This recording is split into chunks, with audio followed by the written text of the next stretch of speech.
Welcome to the Behind Beliefs and Behaviors podcast, where we take you on a journey of what is behind the specific beliefs and behaviors that impact individuals and organizations. With our guests, we get to the root cause of what stands in the way of everything from health, wealth, and relationships to leadership, community transformation, and societal progress. From topics on leadership, psychological safety, corporate culture and communication, to parenting, trauma, relationships, personal health, and intimacy, this podcast is sure to get you to the source and provide you practical tips to transform your life one root cause at a time. I am your host, Dr. Maisha Claiborne. I'm a physician, a coach, a consultant, and an expert in trauma-informed communication.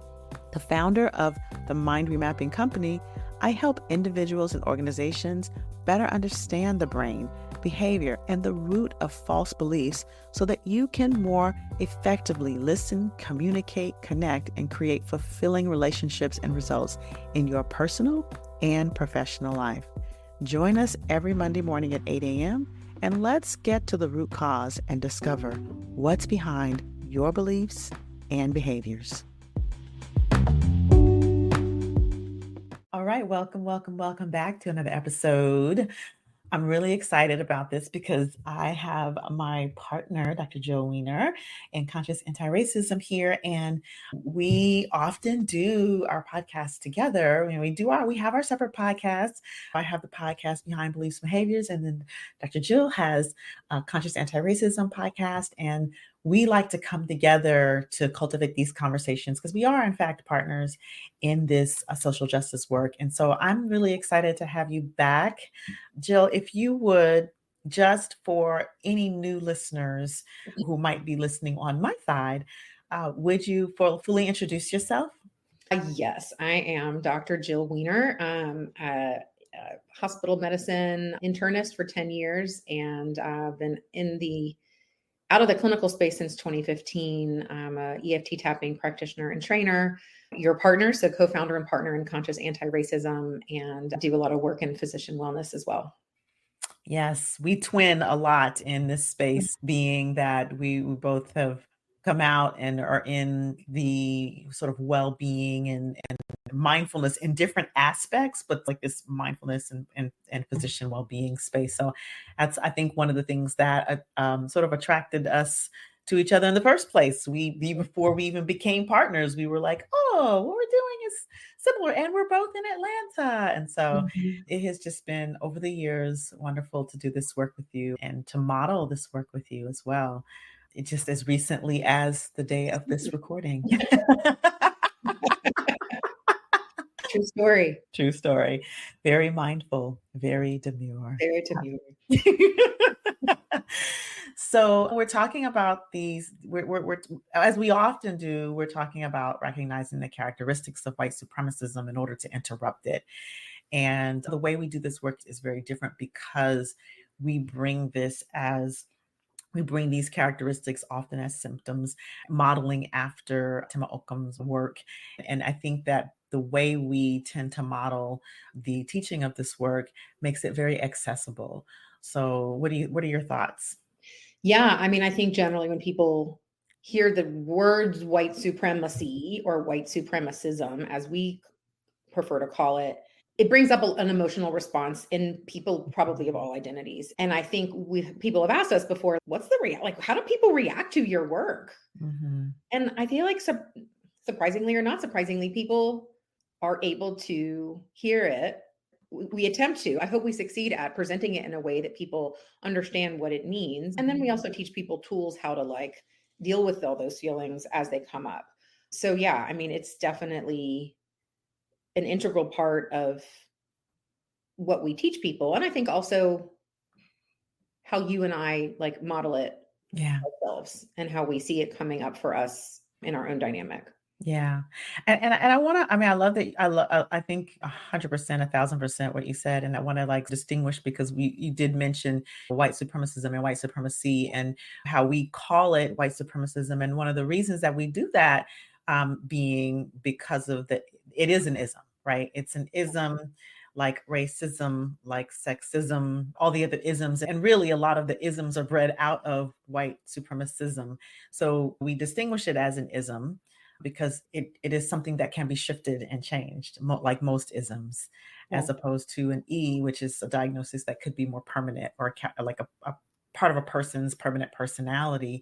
And so I just wanted to, because you mentioned it, I wanted to bring that up. That's why people say, well, why do we talk about trauma a lot together? And why do we say activated versus triggered? And we talk about that in the Yeah. spaces as well. So I think it's useful.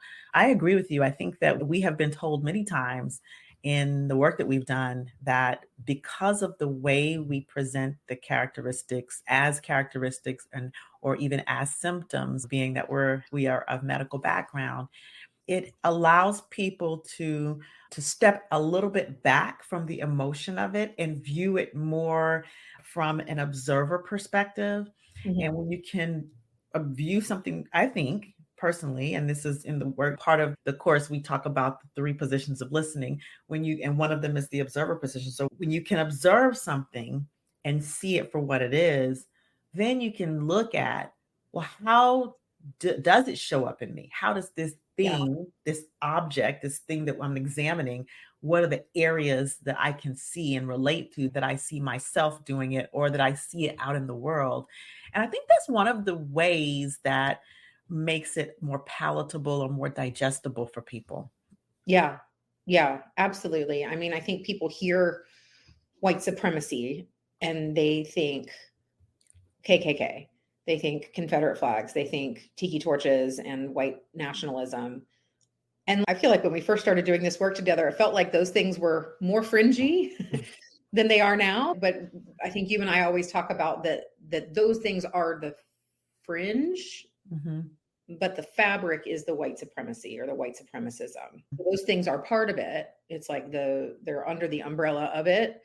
But white supremacism shows up in all kinds of way that don't even look like race or any kind of identity dynamics. So I think for people to understand that, like, it's all of those things, those scary things that we want to Mhm. point our fingers at and say are not us. And then it's also these ways that our culture is permeated and created and perpetuated to keep white people in power. Right, right. And yeah, Yeah, no, absolutely, absolutely. And I have to agree that these things that we used to call fringy are not so fringy anymore. I mean, yeah, I think that unfortunately what we're seeing is they are popping up more frequently in the fabric. And it is, I think that there's a lot of fear from the people who feel that they're losing power yeah, and they're gripping on for dear life. And I think that's why we're starting to see this, the perpetuation and fear being one of the biggest characteristics, yeah, right? One of the how I would say how it all began. It's inciting fear, like it's violence and fear and being perpetuated. And then there are all the other things that evolve out of that fear, like the paternalism, like the only one right way, like the either or, the binary, like all of those things evolve out of this fear. Yeah. yeah, absolutely. And yeah, like the defensiveness coming out of that. And you think it might be fun to talk about our dynamic this morning? In Yeah, yeah, yeah. And what I'll say, just put a little point, a period on that is not a period, but like a semicolon. Yeah, my punctuations today. your But it's worship of the written word. worship of the written word, girl. In effort to control. So fear, all of these things that sort of like evolve out of fear in the effort to control an outcome that really doesn't need to be controlled, like from a place of scarcity. Yeah, and the wanting to this keep the status quo exactly where it is. Exactly. So fear mongering to keep people from banding together. Mhm, So if we keep everyone scared of all the other people that are coming to get their jobs and their everything, mhm. then they won't realize that they have much more in common with each other than they do with the power structure, and fear to speak up, fear to challenge authority. So yeah, I mean, it's used in so many ways. It's frightening. I mean, divide and conquer didn't come from nowhere. Exactly. Yes. True. Mm-hmm. True. So I think one of the ways that it's everywhere, this culture of it, these characteristics, we've named a few of them: paternalism, only one right way, the binary either or. We're naming these things. And if you don't know what we're talking about, that's okay. But what we're talking about is these sort of characteristics of our culture that show up in different ways. Mm-hmm. And they're sneaky, I think, because we can all recognize racism, hopefully, Mm-hmm. when it's a racial slur, or if it's a not microaggression, where aggression, where people are getting better at recognizing those things. But when these characteristics show up, they're in all facets of our life. Mm-hmm. Anybody can be perpetuating them. It's just not like only white people perpetuate them. Mm-hmm. And we can talk about the kind of internalized aspect too, but this isn't like you were paternalistic to someone one time, therefore you're a racist. Like, it's not that correlation. Mm-hmm. It's that recognizing that the concept of paternalism upholds current power structures and it Mm-hmm. upholds systems of oppression. I know better than you, therefore I make decisions for you and don't listen to your voice. So even things like that we can think about. And then in our own dynamic, we name it all the time. And it's like, for me, it like releases when I see that it's part of a bigger thing and I'm aware that I am perpetuating it. I don't know. I feel like I take it like less of a personal shame on myself, Mm-hmm. more of a, oh, okay, this is the thing that I'm doing. How can I be accountable? Acknowledge it and shift it. Yeah. Yeah. I love what you said about just because you exhibit a characteristic doesn't necessarily mean that you're a racist.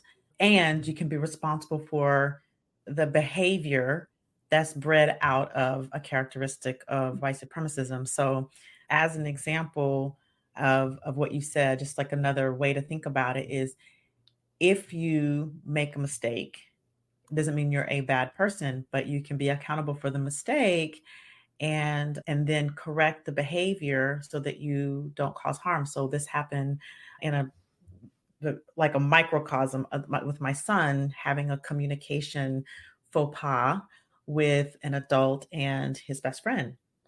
And so we had a conversation about that. And I think this is so important.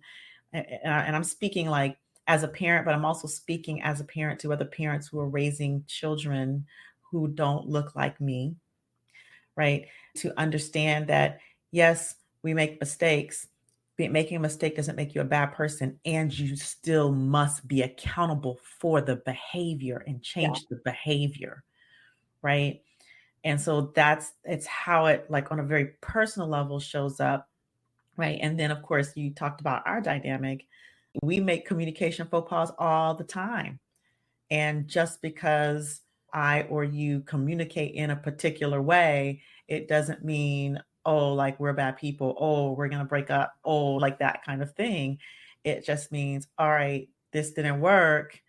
Now and one of the things that we model very well is keeping the dialogue open. Okay, Yeah. what didn't work about it? What could have worked better about it? How do we now make it work the next time? Here's what you could do, Jill. Maisha, here's what you could do to Yeah. help me. And I often share with people what one of my favorite phrases, and I think you know this because you've heard me say it a lot, is the way my brain works is. Absolutely. It's like a constant, like in math, and I don't remember exactly how to define a constant, but it's like a thing that's true no matter what. Yes. These characteristics, until we figure out a way to dismantle this system of oppression, these characteristics they're just there. They're in the air that we breathe, they're in the water that we drink. Mm-hmm. We are swimming in it. So it's a given that it's going to happen. It's Mm-hmm. not an if, but it's a when. And then it's Yeah. like, how do we then notice it and say, oh my God, oh, okay, that's what's happening here. Mine, I think, like a good chunk of sense of urgency. I feel like that's like a high, if you have a pie chart of all of the different ones that I might display, I think sense of urgency probably takes up a good solid chunk of that. Mm-hmm. And okay, because it's part of our culture. Mm-hmm. So how do we, so sense of urgency is this need for something to happen like now, or yesterday or a minute ago or 5 minutes ago. Mm-hmm. And rushing through things or rushing other people through things for outcome rather than process, like Mm-hmm. focusing more on getting a thing finished than having it be done in an equitable way. Mm-hmm. And so for me, like, we're submitting a proposal for a thing. Mm-hmm. And Maisha started the proposal and was like, hey, can you share some things, add some things? Mm-hmm. And I had a few questions. And so what I could have done was like, hey, I've got a few questions about this. Can you clarify this? And I did do that. And then I went on for 3 minutes about all the things that were confusing me. But what I could have done is just been like, I have some questions. Can you clarify? Period. Mm-hmm. Hit send. Wait for her response and then go from there. But the sense of urgency, and this is so, it's minutia, Mm-hmm. but it causes harm if we don't recognize it. And so I kind of, I mean, you could share how it landed for you, but we don't need to get all of it done immediately in order to get it done correct. We actually shouldn't get it done all done immediately in order to get it done correctly. So what are your thoughts on that? Yeah, it's interesting. As you talked about sense of urgency, what I noticed in my own, as I listened to the communication, and then my own sort of automatic response was the need to pull back, like, from the urgency of responding. And I didn't notice that until just now, because now we talk about the characteristics of mine and how we often see it manifest in, well, I don't want to make a generalization. I'll say mine is right to comfort. So it's the internalized version of right to comfort, like my need to make things comfortable for other people all of the time. And that on the other side is another person's feeling of the right to feel comfortable all the time, like how that looks on the flip side. But on my side, it's, I don't want other people to be uncomfortable. So what it does, and what it often does in people of marginalized identities, is it makes us shut up. It makes us not talk. It makes us try to make everything sound super so that people don't get mad at us. Yeah. And so as I know that about myself, and I know, okay, this is if you talk about the pie chart, like the big one for me is right to comfort. Because I want to make everybody comfortable and happy and pleasing. Your chunk is right. Yeah, that's my chunk. And so it causes like being in conflict or being in disagreement to be very difficult for me to communicate in, because I'm navigating saying it in a way that doesn't hurt people's feelings. And then also it just brings up a whole set of physical feelings in my body to have to communicate something that's not, like, to have to stand for myself, or to have to communicate that something that's going to land as not nice. And so, yeah, that's so just like giving the other side of what it feels like, a different characteristic feels like in a similar circumstance. And the interesting thing is, you never know what a person's internalized thing is going to show up based on our birth luck, our background, our lived experience. People will have different larger expressions of one or another. And what there is, as we said earlier, is to notice it. Yeah. Because if we don't notice it, then we can't interrupt it. And I love too, you've mentioned this, noticing it and noticing that it's a characteristic, kind of, rather than a personal flaw. Because I think a lot of people take it as a personal flaw, like this is a personal flaw, there's something about that. It helps to take the shame out of it and view it as a behavior, separating behavior from like a person's character. I think it's funny how you mentioned at the beginning how it all comes back to fear underlies right to comfort. Mm-hmm. And if you had been afraid to speak up, if you might have actually been afraid, but if that had been strong enough that it stopped you, and or if I was not a safe space for you and I were to get defensive when you brought stuff up to me or deny things, which is another characteristic, then that keeps that power dynamic in place. That's right. The person is not able, is too afraid to speak up, or they're afraid of causing discomfort, or a person is so I must be comfortable at all times. I cannot be challenged. Mhm. I can't have anything wrong with me. Those are keeping the thing. And now you and I are equals in this business. Mhm. We happen to be a Black woman and a white woman. I can also have sense of urgency with another white person, Mhm. and you can have right to comfort That's right. for you with another Black person. So it's Mhm. we do happen to have that racial difference, but Mhm. it's not like it's only there because we are of different racial identities. That's right.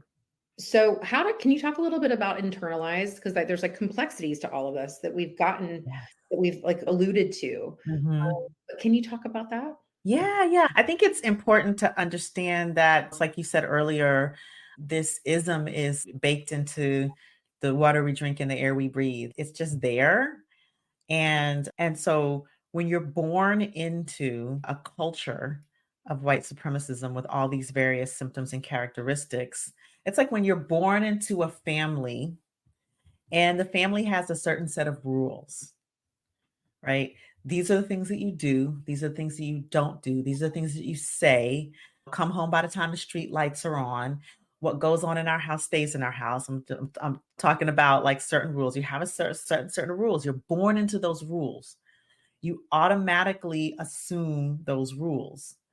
It is the same with this ism, right? We're born into a culture with a certain set of dynamics and rules that were baked in some 500 years ago, right? Or longer.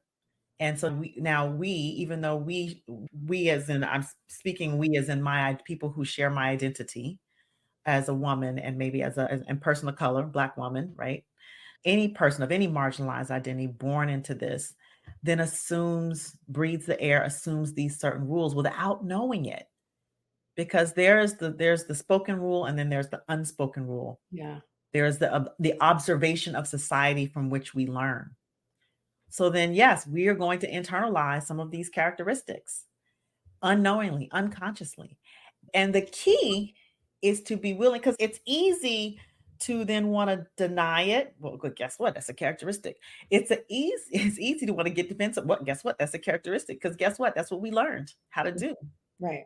But when we start to slow down and allow ourselves to say, oh, you know what, these are characteristics. How does this apply in my life? How am I manifesting this? And how is it harming myself or others? Because in in our community, there's a lot of transphobia, homophobia that can be stated, right? And misogyny, it shows up in every community because it is an ism. And so we need to be able to be willing to recognize that just because one occupies a marginalized identity doesn't exempt them Mm. from displaying those characteristics. You can both experience them and be a perpetrator at the same time. And it's Yeah. important to understand that as women, as people of color, as I don't occupy another, like I don't occupy a trans or another gender identity other than the one that I occupy, which is that of woman, female. And so I can't speak from that space, but what I'm saying is that no matter what marginalized identity you occupy, there's anti-Blackness in the trans community. Surprisingly, there's like misogynist, paternalistic kind of stuff that goes on in the trans community as well. And so it's hard to say because, well, you wouldn't think it, and it is what it is. Yeah, absolutely. I mean, I see that in my community as a Jewish woman, like that's complicated enough. Mm, Having this like identity that I can usually hide, that I'm trying not to hide, and then bring in Israel. And then it's all of a sudden like all of the things, because with the Jewish identity, we have an identity of being oppressed and marginalized. mhm, And we also, in some ways, I think in Western society, we do have some power, but also like specifically in Israel, we are Israelis, Jewish Israelis are the oppressor. mhm, And so much shows up. Like I see right to comfort showing up all the time in my community. mhm. These earrings that I'm wearing are watermelon earrings, are a symbol of Palestinian solidarity. And I've been told that I'm not allowed to wear them in certain people's presence because it makes them uncomfortable. It makes them feel activated, and it makes them feel like they're being harmed by a pair of earrings that are a piece of fruit. And so there's this right to comfort, and there's only one right way is another one. You cannot be Jewish and not support Israel. You cannot support Palestine and still be Jewish, which is, so these binaries, that's only one right way. And the binary, those are things that keep us separated. And instead of focusing on our collective belonging to just owning our unique place in this world, like we're blamed for all the problems and we have a lot of privilege, and we have white Jews have a lot of proximity to whiteness. But like when we don't own that, then we end up being the oppressors. So it's such a weird place to be. And then we don't own our anti-Blackness in our community. We don't own our own misogyny that we may have. And we can, because when we don't own that it happens to everybody, then we keep pointing our fingers at other groups and we say, you have to never offend me. You can't ever cause harm to my group. But then we don't look inside our own groups to see how we might be perpetrating harm towards others. Oh, yeah. So flip side, right? Similarly, especially now inside of this election, there is, if you support Kamala Harris, then take down your Palestinian flag, right? So this, like, we're seeing this conversation inside the Black Arab community and even within the Black community. And there's some complexity to that because, yes, I mean, there are a lot of people who, if there could be third party, would probably vote that way. And also, what people don't understand is that this is not a single party, this is not a single issue election. And so two things can be true. You can support Palestine and desire a permanent ceasefire and deoccupation, and support Kamala Harris, even though you don't support that particular view. Because in the United States of America, the alternative is dangerous to Black people of color, trans people, all of these things. And so it becomes a complexity that then we must hold, and we're holding it, and no one else is willing to hold that complexity. And so then anti-Blackness shows up in that. Well, right. Yeah, exactly. If you don't support Kamala because of your feelings about Palestine, then you are anti-Black or labeled as that. And it's really freaking hard. And I want to push back a little bit on the calling it a one issue election, because I see Palestine as all issues. Like I see it as all oppression. And I know you and I agree about this, but I just, for anyone listening who sees it, like it can be seen as, oh, it's just a vote about Israel and Palestine. And it's also a vote about caring for and dismantling people of all marginalized identities and dismantling those systems. So it is that. And it's also, what does life look like for people? I have the privilege of my life. If Trump gets elected, my life probably won't change that much. I'll be really angry and I'll be fighting against the things and I'll be doing that. But so I have a privilege of being like, maybe I would vote third party, because that end result, even though I don't want it, wouldn't harm me as much. And then so it's on me to think about, what are the complexities of this? How is this going to impact everybody? Even if we don't agree with everything, how is this going to impact other people I care about and other people whose voices I like want to uplift and who deserve all the freedoms that I have. So it's so complicated, right? There's so much. There is. It is. And that's the piece that's so difficult when it comes to white supremacism, is that there's complexity within complexity driven by fear. And at the helm of it is all white supremacism, right? All of these various complexities of, we have to decide between two parties, neither of which are the best party. And the third party is not developed enough to actually potentially win. And so we have to think, we have to think within two party, but where does that come from? White supremacism. Yeah. right?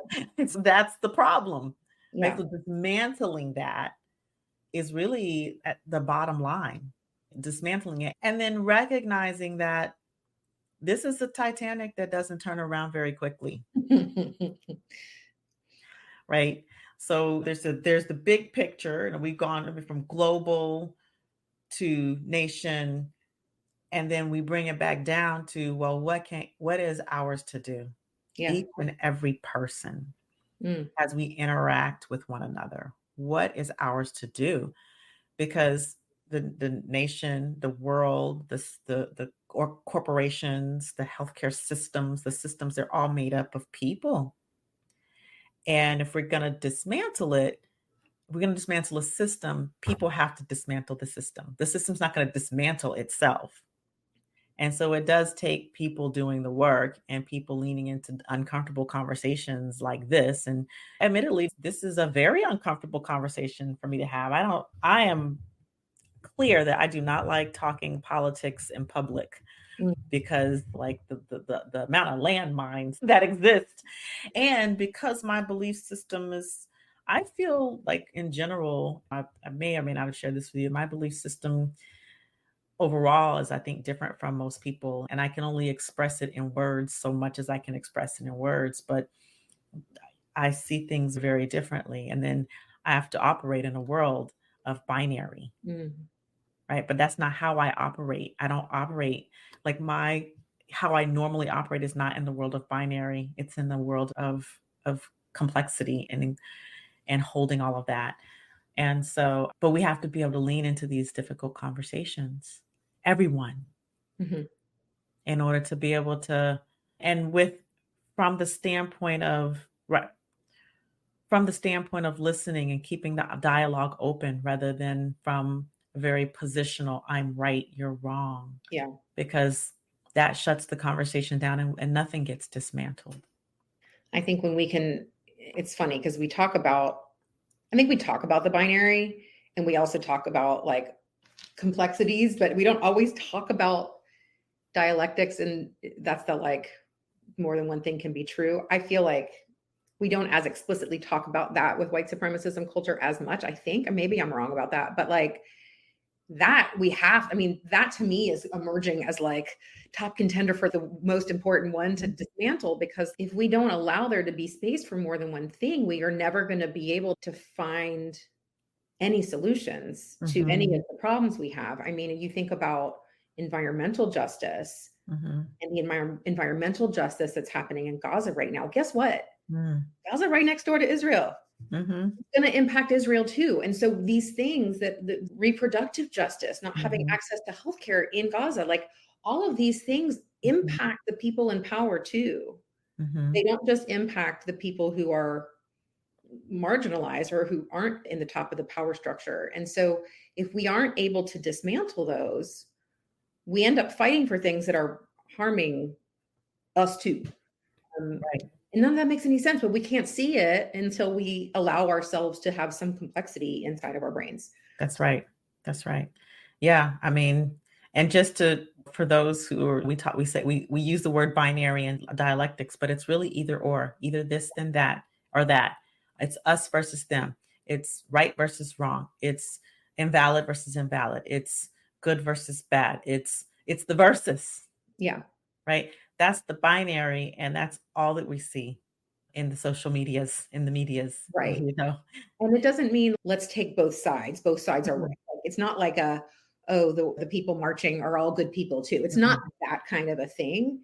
It's honoring lived experiences, more than one lived experience, and not having, even if they seem to be opposite, it's okay for two things to seem to be opposite, but both still be true. mhm. And it's the allowing for the both and lets empathy and compassion seep through. Mm, And you can still hold your position and still have empathy and compassion for others, right? yeah, Yeah. absolutely. Well, whoo, Yeah. um, we have the ability to go deep. And I think this is a good space to pause until our next journey together, our next episode together. I think that one thing I think that people could potentially take away, and I would love for you to share your thing as well. So I think that sitting in the space of this, examining where you're in the binary, I think that is, if you were to take away anything, examine where you're in the binary and you're not holding complexities for other people's lived experience. Yeah. And that can be anywhere. It can be family dynamics. Mhm. It can be nothing to do with politics. Mhm. So look for it in the places that you may not expect it. And that's maybe where it will, oh, that's where it That's right. comes to life there. Yeah. I'd also love to hear if anyone's watching all the way here or listening all the way to the end. I'd love to know if anyone has anything else that they would love for us to discuss in the future. We have some, I think, lovely ideas. And it would also be interesting to hear from people if they have found this helpful and if there's other things that they're like, I don't quite understand this. Can you talk about that? Would be something to put in the comments or to reach out to one of us. Absolutely. Well, so with that, I'll thank the listeners for listening, because without the listeners, there's no podcast. And share this, share it with a friend, share it with a family member, share it with a colleague, share it with even people you don't like, because it's good information. And it's part of us creating the ripple for transformation, to be able to, when we create these ripples, become waves, become tidal waves, become tsunamis for transforming and dismantling the things that need to be dismantled, so that we can really live in some type of equanimity together, right? Harmony is the word. Yeah. Awesome. Well, you know where to find us, consciousantirracism.com. If you are interested in having us come and speak for your organization, or if you're interested in in our trainings, live or asynchronous, we do have a CME version as well. Jill, if they want to reach out to you in terms of tapping, you do tapping, speaking trainings. You also do meditation retreats. How do they reach you? My website, jillwener.com. It's JILWENER.com. And all my stuff is on there. And for people who are listening to this on my platform, how do they get in touch with you for all of your psychological safety and communication work? Absolutely. If communication is an issue in your organization and you need some work, I do live trainings, as well as I do have a course called Communication That Transforms. It is also CME accredited, as well as your tapping training, right? Yes. That's right. So you can reach me on LinkedIn. I'm always on LinkedIn, or you can go to mindremappingacademy.com. That's mindremappingacademy.com. That is where I will be. All right, y'all. Well, thank you for joining us today, and we will see you on the next episode. Until then, though, stay empowered. Thank you for listening to our podcast. We know that without the listeners, there is no podcast. We hope you enjoyed this episode. Please remember to subscribe so you do not miss when we drop our next episode, and share this podcast with a friend, a family member, and a colleague, at least one person in your life today. This episode was brought to you by the Mind Remapping Company, helping organizations create psychologically and emotionally safe cultures that make their employees and leaders feel seen, heard, respected, welcome, and valued, all while fostering a thriving, engaged, and healthy workforce for the organization. Is your organization in need of a speaker? I speak about topics like psychological and emotional safety, trauma-informed communication, and employee well-being. If this is aligned with your organizational inclusion, belonging, or leadership goals, contact me, Dr. Maisha, by going to www.mindremappingacademy.com. That's mindremappingacademy.com. Finally, we train leaders, but we also train coaches. If you're interested in becoming a trauma-informed coach, visit our website as well and check out our NLP coach trainings and certifications. We'll see you on the next episode. Until then, stay empowered.